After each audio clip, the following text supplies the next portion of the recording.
নমস্কার দর্শক, আপনারা দেখছেন কবির সৌরভের ইউটিউব চ্যানেল। এই মুহূর্তে আমি রয়েছি মুভিটন স্টুডিওতে এবং আমার সঙ্গে আছেন বিখ্যাত অভিনেতা এবং আমি বলবো এই সময়ের সমাজের একজন অন্যতম বিবেক স্থানীয় ব্যক্তি চন্দন সেন। চন্দন, আপনাকে স্বাগত জানাই আমাদের ইউটিউব চ্যানেলে। আপনি অত্যন্ত ব্যস্ততার মধ্যে সময় দিয়েছেন বলে প্রথমেই কৃতজ্ঞতা জানাই। যে বিষয়টি নিয়ে কথা বলতে চাইব অত্যন্ত সংবেদনশীল বিষয়। যাদবপুর বিশ্ববিদ্যালয়ে একজন ছাত্র চাপা পড়লেন শিক্ষামন্ত্রীর গাড়িতে এবং শিক্ষামন্ত্রী আপনার খুব স্নেহের একজন মানুষ, আপনাদের সেম ফ্র্যাটার্নিটি। কি বলবেন বিষয়টাকে নিয়ে? বলার তো কিছু নেই। এটা এরকম ধরনের যে একটা গন্ডগোল ঘটবে সেটা আজ করা গিয়েছিল যেদিন ওই কর্মচারী সমিতির ইয়েতে প্রায় ধুয়ে মুছে সাফ হয়ে গেছিল, তখনই বোঝা যাচ্ছিল যে একটা কিছু গন্ডগোল ঘটবে। তো অচিরেই বোঝা গেল গন্ডগোলটা ঘটানোর সমস্ত রকম ব্যবস্থা হয়ে রয়েছে। এবং আমি পরের দিকে যখন ছাত্রছাত্রীদের সঙ্গে পরে যখন গিয়ে কথাবার্তা বলি তখন জানতে পারি যে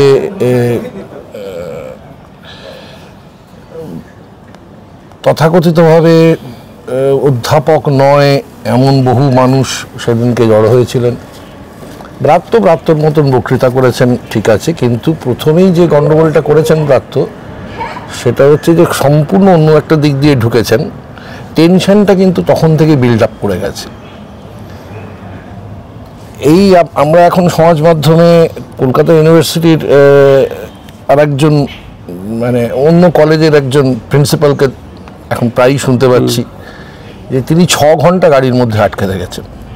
এবং আমার যদি স্মৃতি খুব ভুল না করে থাকে তাহলে ব্রাত্যও জানেন যে সিটি কলেজের সামনে পার্থবাবুকে, মানে ও তখন অধ্যাপক, পার্থবাবুকে প্রায় 3 ঘন্টা ধরে মানে সিপির ছাত্ররা ঘিরে রেখেছিল। চলে মানে প্রথম কথা যেটা হয়েছে বলে আমার নিজের খুব অসুবিধের জায়গা, সেটা হচ্ছে যে ব্রাত্য যে আইসা, আইসি, আরএসএফ এদের সবাইকে একসঙ্গে ডাকলে ঘরের ভেতরে, যেখানে ওরা শুধু এসএফআইকে ডেকেছে বা শুধু টিএমসিকে ডেকেছে, সেখানে যদি ব্রাত্য ডাকতেন, এদের প্রত্যেককেই ডাকতেন, তাহলে আমার মনে হয় না এই সমস্যাটা হতে পারত। এবং ব্রাত্য তো খুব মানে এসএফআইয়ের যারা বলছে তারা বলেছে, ব্রাত্য খুব স্পষ্টই জানিয়ে দিয়েছে যে আমি এটা সিএম এর সঙ্গে আলোচনা না করে বলতে পারবো না, যে এটা স্বাভাবিক কথা, এইটুকু করলেই তো ব্যাপারটা মিটে যেত। আমার মনে হয় এই যে কিছু মানে ওনারই দলের কিছু মানে অত্যুৎসাহী লোকজন, তারা অনেক বেশি দায়ী। এই যে চলে যান এবং আমি জানি না ওম প্রকাশ মিশ্র কি করে তারপরে কলেজে যাবেন, কি ভিত্তিতে কলেজে যাবেন আমি জানি না। এখানে তিনি নিজেরই ছাত্রীকে ধরে মারছেন, নিজেরই ছাত্রের পায়ের ওপর দিয়ে গাড়ি চালিয়ে দিচ্ছেন। সেখানে এটা খুব মানে ভেবে চিনতে, ঠিক যেমন জেএনইউতে পর করা হয়েছিল, এটাও তেমনি একটা আমার মনে হচ্ছে যে এটা খুব ভেবে চিনতে ঘটনাটা ঘটানো হচ্ছে। তার কারণ আর ছাত্র নির্বাচনটা তো কোনো অবস্থাতে ব্যালট ছাড়া হবে না, 1, 2 সেখানে ভুয়ো ভোটার ঢোকার চান্স খুব কম। তো ফলত সেই কারণগুলোর জন্যই করতে দিচ্ছেন না, কারণ করতে দিলেই আমার নিজের ধারণা যে খুব বেশি মার্জিনে টিএমসিপি জিতবে না। আচ্ছা, আমার মনে হয় না। এবং বেশ কিছু কলেজে টিএমসিপি হারবে, সেটাও আমার মনে হয়। এবিপিপির কোনো জায়গাই থাকবে না, টিএমসিপি হারবে এরকম। যদিও কালকে আমি এবিপিপির ছেলেটিকে দেখছিলাম কি লাল ফাল মুছে দেবে টুছে দেবে বলছিল, ঠিক আছে, বুঝতে পারলাম যে বাচ্চাটি পলিটিক্যালি রাজনীতিতে কি বলতে হয় না বলতে হয় সেটা বুঝে গেছে। ভবিষ্যতে কি হবে না হবে, মানে রাজনৈতিক প্যাঁচ পয়জারগুলো কি হতে পারে সেগুলো বুঝে গেছে ছেলেটি। ভালো সেটা তো অসুবিধার তো কিছু নেই, ভালো। আমার মনে হয় এটা অত্যন্ত অনভিপ্রেত ঘটনা। ওর এখন তো অন্তত ওর একটা সিজনড পলিটিশিয়ান হয়ে গেছেন বলেই আমি জানি। কারণ কিছুদিন আগেই যখন ওর একটা বক্তৃতা শুনছিলাম যে তৃণমূলের চাকরি ছেলেদেরই চাকরি দেবো, একদম কোথায় দেবো আমি বলবো, আমি ঠিক করবো, আমি বলবো না, ইত্যাদি ইত্যাদি, বা অন্যান্য যে সমস্ত, এখন তো সিজনড হয়ে যাওয়ার কথা, এখন তো আর ওর এই ঘাবড়ে যাওয়ার কথা নয়। সুতরাং এইটা আমার কাছে আবার এখন তো মানে দেখতে পাচ্ছি সমাজ মাধ্যমে বলার চেষ্টা করছি ভীষণ রকমভাবে যে ছেলেটি যাদবপুরেরই ছেলে নয়, তো অন্য ছেলে। এবং আমার সবচেয়ে কুৎসিত লেগেছে এই পুরো ব্যাপারটার মধ্যে, এই ছেলেটি লেখাপড়া জানা ছেলে, এই দেবাংশু বলে ছেলেটি লেখাপড়া জানা ছেলে, মানে এমন নয় যে এই তৃণমূলের যেসব আছে আর কি। আমার শুধু একটু খুব হাস্যকর লেগেছিল যখন আমি দেখলাম যে মন্ত্রী বলছেন যে 1 মিনিটের মধ্যে, আমার একটু হাস্যকর লেগেছিল। হ্যাঁ হ্যাঁ নিশ্চয়ই দখল তো করতেই পারেন, এসব বামেদের সময়ও দেখেছি, এসব দখল তো করতেই পারেন, ক্ষমতায় যারা থাকেন তখন তারা যে কোনো জায়গায় দখল করতে পারে। কিন্তু আমার মনে হয় এই যে 1 মিনিটের মধ্যে উনি যাদের নিয়ে দখল করবেন, ওই ঢুকতে গেলে যে প্রবেশিকা পরীক্ষাটা দিতে হয় সেটা 1 মিনিটে পুরোটা পড়তে পারবেন কিনা যাদের নিয়ে দখল করতে যাবেন, সেটা নিয়ে আমার সন্দেহ আছে। এমনকি মন্ত্রীকে নিয়ে আমার সমস্যা আছে যে 1 মিনিটের মধ্যে উনি প্রবেশিকা পরীক্ষার ওই যে ওটা পড়ে উঠতে পারবেন কিনা। মীনাক্ষী মুখোপাধ্যায় একটা যাদবপুর থানার সামনে, উনি তো অত্যন্ত সিজন পলিটিশিয়ান, আপনারই ভাষায় আমি বলছি, উনি যাদবপুর থানার সামনে ঘটনার পরের দিন একটি বিক্ষোভ সভায় বলছিলেন যে আপনারই কথা যে তৃণমূলের নেতামন্ত্রীরা বলছেন যে দখল করে নেব, এটা তো কোনো কলা বাগান নয় যে মাদুরেরা এসে দখল করবে। ঠিক তার পরের দিন দেখলাম অনুরূপভাবে একই সময় এবিভিপি, যারা কোনো সিনারিওতেই সেভাবে ছিলেন না, তৃণমূল ছাত্র পরিষদের সঙ্গে বাম, অতি বাম, এসএফআই এই সংগঠনগুলির একটি ট্যাসেল চলছিল। হঠাৎ করে দেখলাম একটা উত্তেজনা তৈরি হলো, তারপর এবিভিপি বলতে শুরু করলো যাদবপুরে সার্জিক্যাল স্ট্রাইক করব। মানে এখানে কি তৃণমূল বিজেপি মানে হঠাৎ করে এবিভিপি ইন্দিরা নুজোকে বা অন্যান্যদেরকে দেশদ্রোহী বলে দাগিয়ে দেওয়া, এটা ওদের তো মানে কি বলবো, ওটা ওদের লব্ধ। আমার তো মনে হয় এই মুহূর্তে আরএসএস এর কাছে বা বিজেপির কাছে সবচেয়ে বড় দেশদ্রোহী কয়েকজনের নাম যদি উচ্চারণ করতে হয় ওরা মনে করবেন, তাহলে আমার মনে হয় যারা সংস্কৃত জানেন, সংস্কৃতে বেদটা পড়েছেন, পুরাণটা পড়েছেন, এবং যারা পণ্ডিত মানুষ, সত্যিকারের পণ্ডিত নমস্য মানুষ, তাদের মধ্যে একজন তো নৃসিংহ প্রসাদ হাজরি, যাকে ওরা দেশদ্রোহী ঠিক বলবেই কিছুদিনের মধ্যেই বলবে। হ্যাঁ বলবে, তার কারণ হচ্ছে এরা ফ্যাসিজমের অন্যতম বিষয় হলো মগজহীন উগ্র জাতীয়তাবাদ, প্রশ্নহীন আনুগত্য দরকার, এবং সেটাই ওরা চাইছে এবং সেটাই করছে। এবং ফ্যাসিজম সব মানে আমাদের যে 12টা বা 15টা পয়েন্ট পড়তে হয় ফ্যাসিজমে, প্রত্যেক কটা পয়েন্ট এদের দুজনের কাছে, মানে রাজ্য এবং কেন্দ্র, এরা দুজনেই ফুলফিল করেছে। আচ্ছা কেন্দ্র করবে সেটা তো আজ থেকে 70 বছর আগে, 75 বছর আগেই বোঝা গিয়েছিল, যে যখন গোলওয়ার্কার, আমি পড়ার সময় আমি দাগ দিয়ে রেখে দিয়েছি, যেখানে বলছেন যে যদি শাসন চালাতে হয় তাহলে অধিকাংশ প্রজাকেই মূর্খ এবং দরিদ্র রাখো।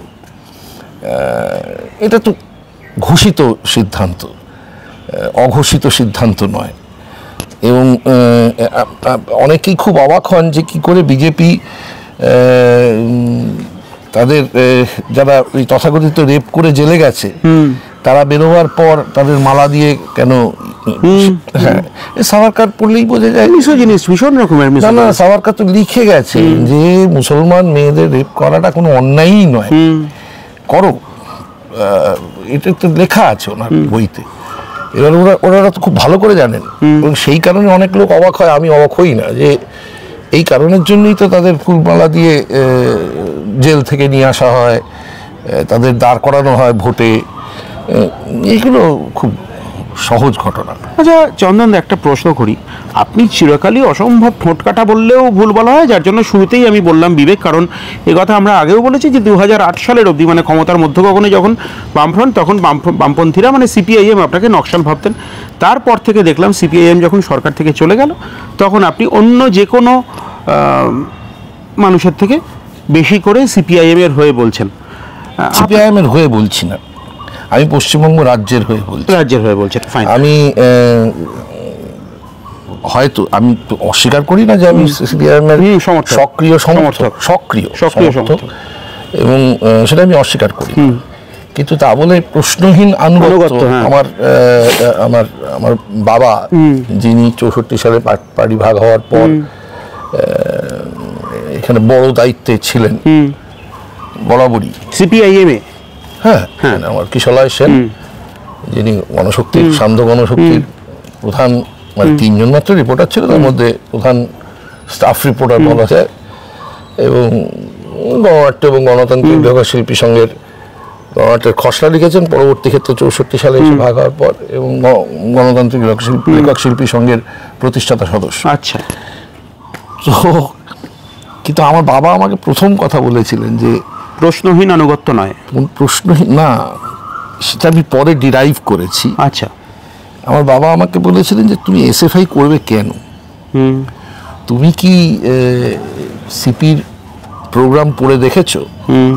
আগে প্রোগ্রাম পড়ো, দেখো যে সেটা ইমপ্লিমেন্টেড হয়েছে কিনা, তারপর তুমি কোনো রাজনৈতিক দলকে সমর্থন করবে বা করবে না।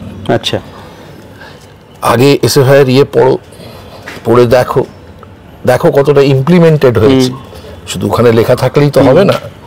তো আজও আমি যে কারণের জন্য সিপিআইএমকে সমর্থন করি তার কারণ হচ্ছে সিপিআইএম যে রাজ্যে ক্ষমতায় গেছে সে রাজ্যে তারা অন্তত প্রথম 10 বছর হোক 15 বছর হোক সত্যি সত্যি গরিব মানুষের একটা জায়গায়, মানে একদম না খেতে পাওয়া মানুষকে একটা সিট দ্বারা সোজা করে দাঁড় করিয়েছে, সত্যি সত্যি মানে জমির ভাগ দিয়েছে, সত্যি সত্যি চেষ্টা করেছে অন্যান্য জায়গায় সমস্তটাকে একটা সামগ্রিক উন্নয়ন তৈরি করতে। কারণ এখনকার লোকজন বোঝে তো রাস্তা তৈরি করা মানে উন্নয়ন, মানে এটা আমার খুব অবাক লাগে, মা ছেলেকে খুব ভালোবাসে, এইটা নাকি একটা ঘটনা। হ্যাঁ, তো মা তার সন্তানদের ছেলে হোক মেয়ে হোক ভালোবাসবেন, এটাই তো স্বাভাবিক, এটা তার কাজ। ভালোবাসেনটা বড় কথা নয়, এই যে বাকিটা বুক দিয়ে আগলে রেখে এত কিছু করেন যতক্ষণ না সে সাবালক হয়ে গিয়ে দাঁড়ায়, এই যে 15-20টা বছর বাবা আর মা তারা নিজেদের জন্য কিচ্ছু ভাবে না, কেবলমাত্র ভাবে সন্তানের কিসে ভালো হবে। এই যে 15-20টা বছর, এটা কি তাদের করার কথা নয়? ঠিক। তো একজন সরকারে এসে একটা স্বাভাবিক কাজ করছে, স্বাভাবিক কাজ হচ্ছে রাস্তা করা, বিদ্যুৎ, জল, পানীয় জল এবং কর্মসংস্থান হওয়াটাকেই কিন্তু উন্নয়নের প্রথম ধাপ বলা হয়। তা সেই কর্মসংস্থানের তো কোনো চেহারা আমি পশ্চিমবঙ্গে দেখি না, ভারতবর্ষেও দেখি না। আমি জানি না 2 তারিখের 2রা এপ্রিলের পর কি হতে চলেছে। ট্রাম্প 2রা এপ্রিল অবধি সময় দিয়েছেন, সেটা নিয়ে প্রধানমন্ত্রীর কোনো ভাবনা টাবনা আছে কিনা জানি না, কারণ আমি আমাদের অর্থমন্ত্রীকে বলতে শুনলাম দাঁড়িয়ে যে আমি তো পেঁয়াজ খাই না, সুতরাং পেঁয়াজের দাম কত হয়েছে আমার জানা নেই। এটা আমাদের দেশের অর্থমন্ত্রী। আবার এই নির্মলা সীতারামনই তিনি কিন্তু ইলেকট্রাল ফান্ডের জন্য দাঁড়াতে চাননি, মানে অদ্ভুত একটা পরিস্থিতি তৈরি হচ্ছে। না এই হচ্ছে মানে কি বলবো, লোভ আর বিবেকের মধ্যে একটা নানা রকম ধাক্কাধাক্কি, পলিউশন চলছে সব। হ্যাঁ, ধাক্কাধাক্কি। কারণ মানে যে স্টেশনে ওপর দিয়ে শুধু মালগাড়ি যেত, সেই স্টেশনে উনি কাকে যে চা বেচতেন তো আমরা কেউ জানি না। আর এখন কি কমপ্লিট কি বিষয় যেন উনি পাস করেছেন বলে বলেছেন, এবং তারপরে তারা কম্পিউটার জেনারেটেড ইয়ে দেখা গেছে। তো সেরকম একজন প্রধানমন্ত্রীর ইয়েতে কাজ করতে গেলে অর্থমন্ত্রী হয়ে, অথচ যিনি সত্যি সত্যি অর্থনীতিটা পড়েছেন এবং জানেন যে অর্থনীতির কি কি বিষয় করতেই হয়, তাকে রাজনীতির কারণে এগুলো করতে হয়। যেমন ব্রাত্য বসু জানেন যে শিক্ষাঙ্গনে কি কি দরকার, কারণ উনি যতদিন অধ্যাপনা করেছেন ততদিন কিন্তু সুনামের সঙ্গে অধ্যাপনা করেছেন, এবং ব্রাত্য বসুর লেখাপড়ার যে স্তর বা জগৎ, তারপরে এ ধরনের কাজ, মানে উনিও কিন্তু এই দোলাচলে ভুগছেন। যদি না ভুগতেন, হ্যাঁ না ভুগলে কিন্তু সেই দিনই সন্ধ্যাবেলা বলতেন না আমার কিন্তু ছেলেটার জন্য খারাপ লাগছে। বলতেন না, ফোনও করেছিলেন ছেলেটির বাবা, বলতেন না, কারণ এই দোলাচলে মানে সম্পূর্ণ রাজনীতিবিদ হব নাকি একজন মানুষ হব, এই দোলাচলে উনিও ভুগছেন। কিন্তু আমাদের দুর্ভাগ্য হচ্ছে সেই দোলাচলে রাজনীতিবিদ জিতে যায়, মানুষ জেতে না। মানে আমি আজকে যদি খুব খুশি হতাম যে গাড়িটা থামিয়ে নেমে গিয়ে নিজেই যদি নিয়ে গিয়ে চলো এক্ষুনি আমি তোমাকে হসপিটালে ভর্তি করছি, এটা যদি দেখতাম, আমার মনে হয় মানুষ হিসাবে ব্রাত্য বসু আপামর জনসাধারণের কাছে যতটা গ্রহণযোগ্য হতেন, শুধু উনি গ্রহণযোগ্য হতেন, ওনার দলও হতো, ওনার দল হতো, সরকার হতো, এক্স্যাক্টলি। কিন্তু সেটা না হয়ে এই যে ওনাদের বোঝানো হলো বেরিয়ে যান বেরিয়ে যান, আর পেছনে ছেলে মেয়েগুলোকে পেটাচ্ছে, ঠিক, এটা তো মানে একেবারে মানে আমি ভাবতেই পারি। আচ্ছা চন্দন, আপনি তো অ্যাজ সাচ, এবং ব্রাত্য বসুকে আমি মানে ব্যক্তিগত স্তরে যেভাবে চেনেন, যতটুকু চিনি, সব মানুষের ভেতরেই দোলাচল থাকে, কিন্তু ব্রাত্য এতটা দোলাচলে ভোগার মতন মানুষ নয়, এটা আমার বরাবরই মনে হয়েছে। কিন্তু কি করা যাবে, রাজনীতিবিদ জিতেছে। চন্দন, যে কারণে আপনাকে আরো ছুটে আসা, ব্রাত্য বসুকে আপনি অত্যন্ত স্নেহ করেন এবং ব্রাত্য বসুর গুণাগ্রাহী হো আপনি, এবং তার তো কিছু গুণাবলী নিশ্চয়ই রয়েছে। আমার প্রশ্নটা হচ্ছে, আপনি চন্দন সেন, আপনি তথাকথিত প্রফেশনাল পলিটিশিয়ান নন, আপনি এটা বুঝতে পারছেন যে কি করলে গ্রহণযোগ্যতা বাড়ত, গ্রহণযোগ্যতা বাড়ানোই রাজনীতিবিদের উদ্দেশ্য, এটা ব্রাত্য বসু বা তার দল বুঝতে পারছেন না। এর কারণটা কি বলে আপনার মনে হয়?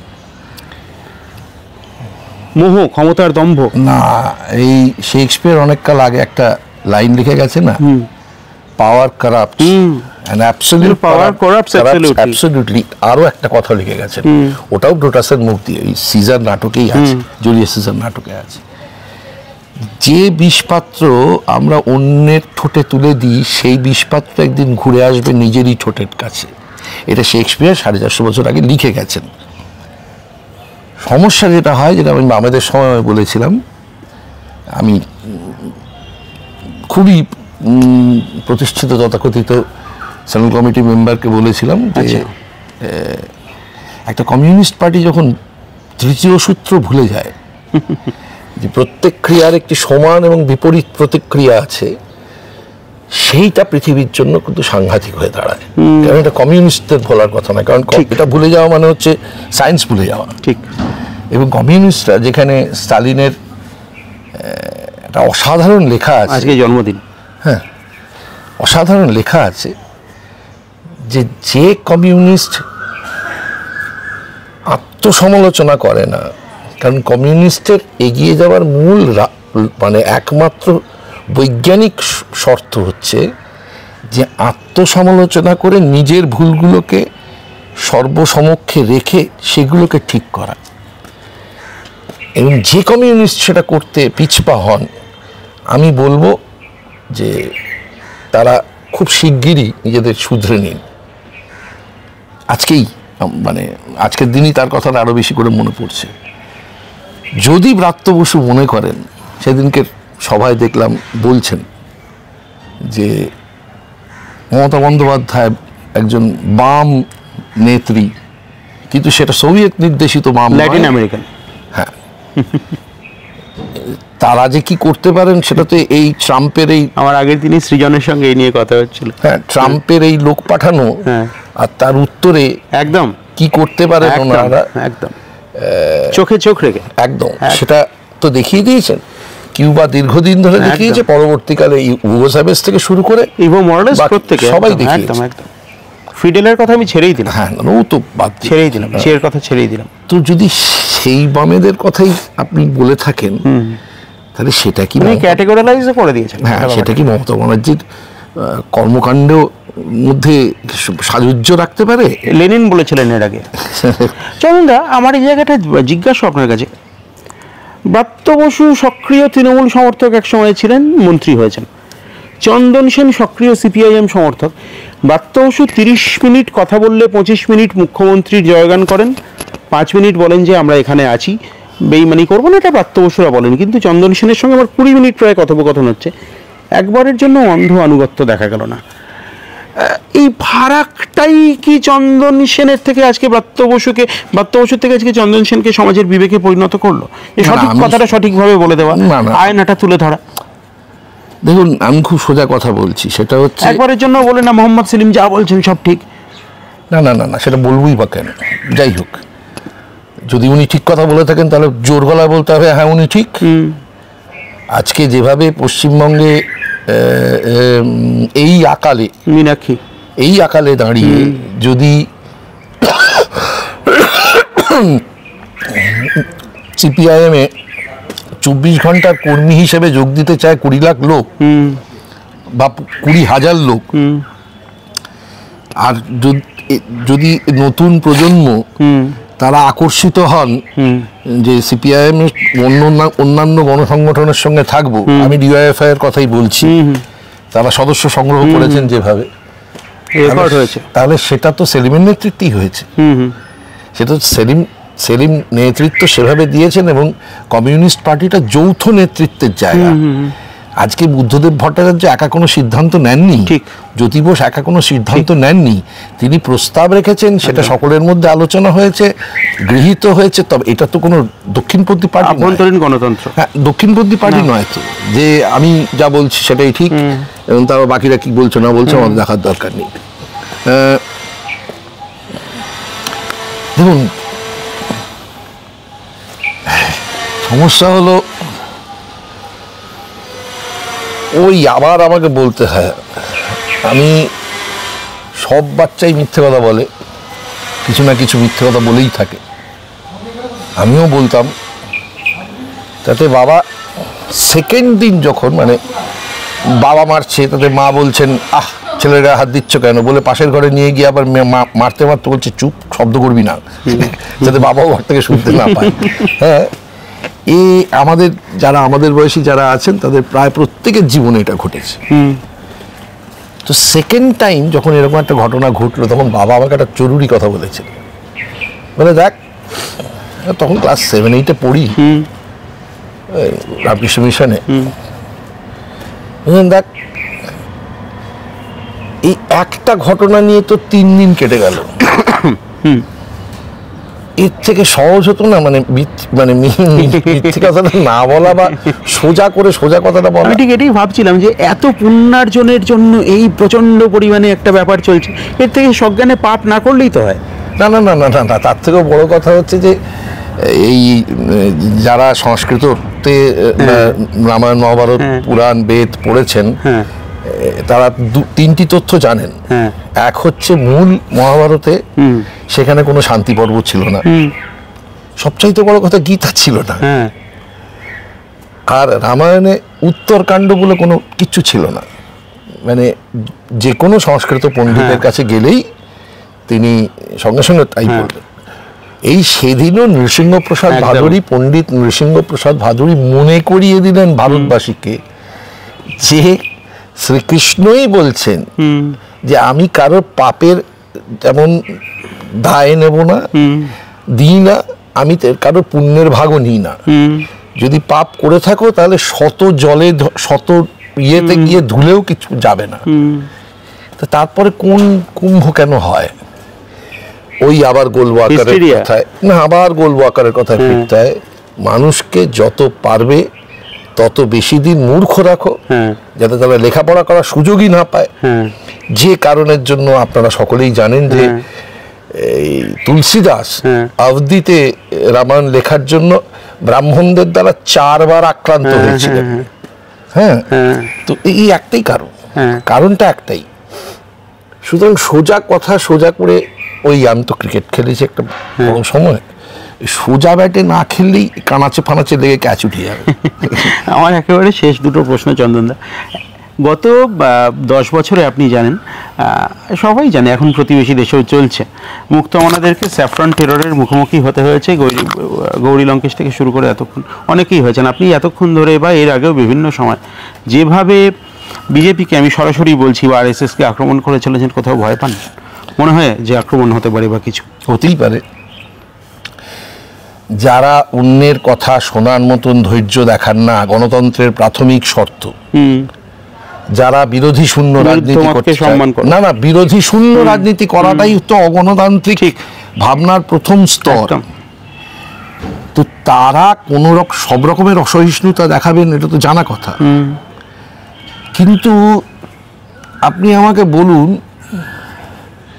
আপনি যদি ক্লীবতা শব্দটা জেনে থেকে থাকেন, আপনার যদি রাস্তায় ধার করেছি বলে কেউ রাস্তায় আপনাকে কলার চেপে ধরে, সেটা আপনার কাছে বেশি মানে লজ্জাজনক?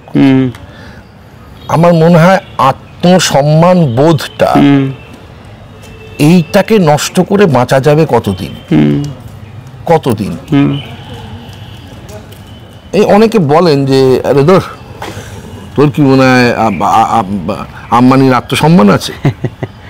কিন্তু টাকা আছে, টাকা থাকলে সব আত্মসম্মান একদম দরকার হয় না। আমি রিসেন্টলি আমার এক বন্ধুর এক জোক শুনলাম। সে বলল যে আমি অনেক দিন ধরে ভেবে দেখেছি এবারে আমি তৃণমূলে দাঁড়াবো, তার কারণ কাউন্সিলর বা কিছু একটা হতে পারলেই ওটা কত 15 লাখ টাকা লাগে না কি একটা দিতে হয়, বললো ওই টাকাটা আমি ধার করবো, ইনভেস্টমেন্ট করে আমি এই কাউন্সিলর হব বা এমএলএ হব, হয়ে 50 কোটি টাকা রোজগার করে ফেলবো 1 বছরের মধ্যে, তারপরেই আমি আমেরিকার চলে যাব, কারণ ট্রাম্প বলেছেন 46 কোটি টাকা দিলেই হয়ে যাবে। তখন বললো আপনি একবার ভেবে দেখেছি যে আমাদের কতগুলো কাউন্সিলর আমেরিকায় চলে যাচ্ছে? তো এইটা যখন বলছে আর আমরা হাসাহাসি করছি,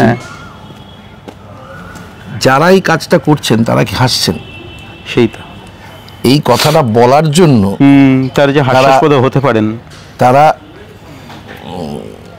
বিভিন্ন মানে সংস্কৃত শব্দে বিভিন্ন শব্দ আমাদের সম্পর্কে বলতে বলতে বুলেট ভরছেন, যে ব্যবস্থা করছে। এই যেমন সেদিনকে দেখলাম একটা পুলিশ উর্দি পরে, সে বলছে মালগুলোকে বাইরে নিয়ে আয়, আমরা পালিশ করে দিচ্ছি। এই কালকে মেদিনীপুরেই হয়েছে সুচরিতা বাচ্চা মেয়েটি। তো এটা যখন অবস্থা, তখন আপনি কিছু না বললেও কিন্তু আপনার হবে, আক্রমণ হতে পারে। তার কারণ আপনি বলছেন না কেন? তাহলে আপনি আরো বেশি ডেঞ্জারাস লোক। এটা একরকম। আর আরেকটা সঙ্গে সঙ্গে থাকবে হচ্ছে যে এবার তো নিজেদের মাংস নিজেদের খেতে হবে, আর জায়গা নেই। যারা 10 বছর বাদে বুঝেছে যে আরে এটা তো একটা দারুণ ভালো খাওয়ার মানে টাকা পয়সা রোজগারের জায়গা, তারা 7-8 বছরের মধ্যে ঢুকে পড়েছে। ঢুকে পড়ে এখন যারা এখন 7-8 বছর এগিয়ে গেছে, তারা তো কয়েকশো বা কয়েক হাজার কোটি টাকায় পৌঁছে গেছে। এরা তো সবে 50 কোটি দেব, ফলত এদের সঙ্গে মারামারিটা প্রচন্ড হবে, এবার হতে বাধ্য। আর অনেকেই এই যে আপনি প্রশ্নটা করলেন এবিভিপি হঠাৎ গেল, তাদের কি স্বার্থ? হঠাৎ করেই আপনার দেশের প্রধানমন্ত্রী যদি বলেন যে এই ভারতবর্ষের সবচেয়ে বড় খাতরা সেটা হচ্ছে लेफ्ट एंड लिबरल्स, कोई कोने में पड़े रहते हैं বলেছিলেন, लेकिन वो सबसे बड़ा खतरा है। কারণ তার বক্তব্য যদি হয় যে আমরা চাই হচ্ছে বাম এবং কংগ্রেস মুক্ত ভারত, সেটা কি আর কে চান? ঠিক, সেটা মমতা বন্দ্যোপাধ্যায় চান একদম। তাহলে কেন এবিভিপি আসবে না? বা এটা স্বাভাবিক বন্ধু। একদম শেষ প্রশ্ন চন্দন দা, আপনি অনেকক্ষণ সময় দিলেন, অগ্রিম ধন্যবাদ আবারও জানাচ্ছি। একদম শেষ প্রশ্ন, খুব সংক্ষেপে প্রতিক্রিয়া নেব। মুখ্যমন্ত্রী মমতা বন্দ্যোপাধ্যায় সিপিআইএম এর রাজ্য সম্মেলন হওয়ার পরেই নেতাজি ইন্ডোর স্টেডিয়ামে কর্মী সম্মেলন করে বলেছেন 2026-এ আবার খেলা হবে, এবার বলটা আরো জোরে মারতে হবে। আপনার উত্তর? আমার উত্তর দেওয়ার কিছু নেই। উত্তর দেওয়ার আছে হচ্ছে পশ্চিমবঙ্গবাসী। পশ্চিমবঙ্গবাসী যদি মনে করে, ওই জয়দেব বোস একটা লাইন লিখেছিলেন, আমারই খাজনা আনোবাড়ি যায় আমারই আঙিনা দিয়ে, বলে একটা লাইন লিখেছিলেন। পশ্চিমবঙ্গবাসী যেদিন বুঝতে পারবেন যে জ্যোতি বসুর বাড়িতে কোনো ট্যাক্সাল ছিল না, মমতা বন্দ্যোপাধ্যায়ের কোনো ট্যাক্সাল নেই, আমি যে চাল ডাল সাবান তেল নুন কিনছি, তাতেই আমি ট্যাক্স দিচ্ছি, সেই টাকাই আমার কাছে ফিরে আসে। সেই টাকা আমার কাছে ফিরে আসার কথা 10 টাকা, আসছে 2 টাকা, কিন্তু আসছে 2 টাকা। আর সেই 2 টাকাকে দিয়ে আমার ঘাড়ে লাথি মেরে মেরে বোঝানো হচ্ছে, একদম লাথি শব্দটা বলছি, বোঝানো হচ্ছে দেখ আমি দিলাম, দেখ আমি দিলাম। 2 টাকার বিজ্ঞাপন হচ্ছে 5 টাকার। হ্যাঁ, এবার এইটা যদি বোঝেন আরে আমারই টাকা, আমাকে দিয়ে আবার আমাকেই মারছে, এটা যত তাড়াতাড়ি বুঝবেন যেটা উনি দিচ্ছেন না। ঠিক। আর একটা বিষয় ঘটে গেছে না, যে দুর্নীতির টাকা সেটার ভাগিদার যখন জনগণ হয়ে যাচ্ছে, তখন আর জনগণের পক্ষে অন্যদিকে তাকাতে পারছে না, তো কারণ সেও বুঝে গেছে যে আমি এই দুর্নীতিটারই ভাগিদার। ঠিক। তো এর উত্তর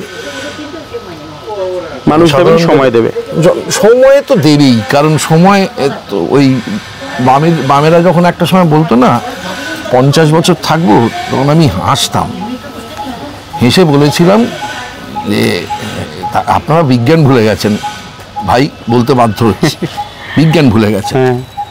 বিজ্ঞান যারা ভুলে যায়, আর যেই মুহূর্তে কান দিয়ে দেখে এবং চোখ দিয়ে শোনে, সেই মুহূর্ত থেকেই পতনের শুরু হয়। এবং এই ক্ষেত্রে আমি বাধ্য হচ্ছি ঠিক বামেদের মতোই, বামেদের শেষের দিকের অবস্থা বলছি। তাও তো বুদ্ধদেব ভট্টাচার্য আপ্রাণ চেষ্টা করেছিলেন যাতে এই ছেলেমেয়েরা কাজ পায়, এই ইরোশনটা যাতে আরো অনেকগুলো কাজ করার চেষ্টা করেছিলেন, কিন্তু আমরা করতে দিইনি। ওনাকে বুঝিয়ে দিয়েছি যে এসব আমাদের এখানে করা যাবে না দাদা, সব আমরা বুঝে নেব, জেলায় জেলায় আমরাই হচ্ছি মুখ্যমন্ত্রী, জেলা সভাধিপতি নয়, আমি মুখ্যমন্ত্রী জেলায়, আমার জেলায়, এ বুঝিয়ে দিয়েছি আমরা ওকে, এবং তার ফল ফলছে এখন। খুব গুরুত্বপূর্ণ কিছু বিষয় আমরা চন্দন সেনের কাছ থেকে খুব সুচিন্তিত বক্তব্য খুব এক্সটেন্সিভলি পেলাম, এবং এতটা সময় চন্দনদার মতো মানুষ ভীষণ ব্যস্ততার মধ্যে আমাকে দিলেন, যার জন্য আমরা ধন্যবাদ জানাই। আপনাদের পক্ষ থেকে আমরা ধন্যবাদ জানাই চন্দন সেনকে, এবং চন্দনদার সঙ্গে আমরা অতীতে কথা বলেছি, আগামী দিনে এরকম বিষয়ে আবারও কথা বলবো, এবং এরকম এক্সক্লুসিভ কন্টেন্টস পাওয়ার জন্য আপনার চোখ থাকতে হবে কবির সৌরভের ইউটিউব চ্যানেলে। নমস্কার। নমস্কার।